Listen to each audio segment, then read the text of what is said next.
There's 6 exhilarating games at Magic Weekend. If you've still got the energy, make the most of what Newcastle has to offer.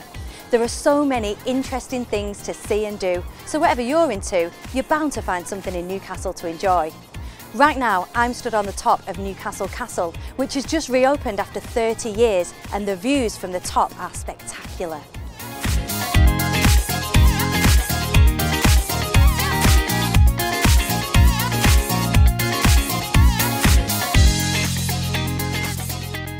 This is Grey's Monument, a 130-foot column with a statue of Charles Grey standing proudly at the top.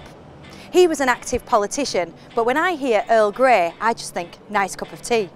All of the main streets in Newcastle lead to this point, so it's the perfect place to meet up with friends, to go eating, shopping and drinking.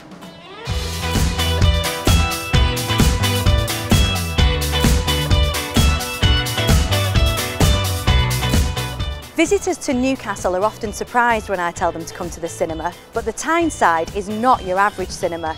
It's the UK's last surviving newsreel theatre, still operating as a full-time cinema in the UK. The Art Deco architecture inside is gorgeous. They show some really unusual films as well as the blockbusters, and there's also a fantastic cafe bar.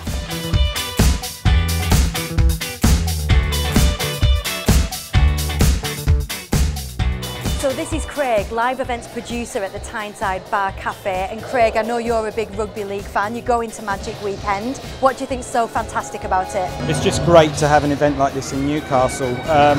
You know, when you're a rugby league fan and you live in this town, you've always got to travel, even if it's just to Gateshead. But to be able to have, you know, great teams, great footballers all coming to Newcastle and all at once, it's going to be amazing. I'm taking friends who, you know, they fancy rugby league players, but they've kind of never been to a game. So to me, that's kind of like a new audience, you know, that I'm going to get along there. And what would you say to people visiting Newcastle to come and watch Magic? Well, I mean, Newcastle's a great city anyway. There's so much going on. There are some beautiful venues. The Tyneside Cinema and the Tyneside Bar Cafe are one of them. You know, come and enjoy your weekend, see the town as well, go out for a drink in the evening and enjoy the rugby league while you're here.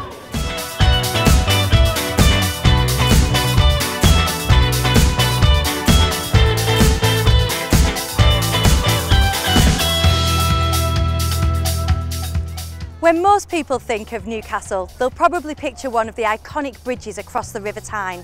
And who can blame them? Because not only is the Keyside probably the most picturesque part of the city, it's one of the most interesting as well. There's always something going on, so it's the ideal place to come for a morning stroll. Maybe check out the Keyside Market, which is on every Sunday, pick up a bite to eat and buy a local souvenir. Have a wander around the Sage Gateshead, our international music centre, or check out what else is going on. There's even brave people bungee jumping here today, rather them than me.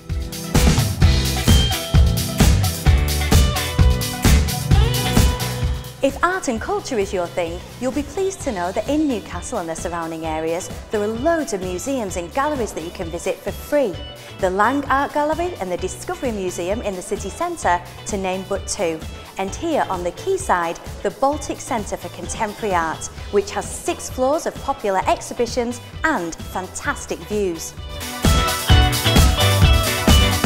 So if you haven't already booked for Magic Weekend, head to rugbyleaguetickets.co.uk. And for more ideas to help you plan your visit, check out newcastlegateshead.com.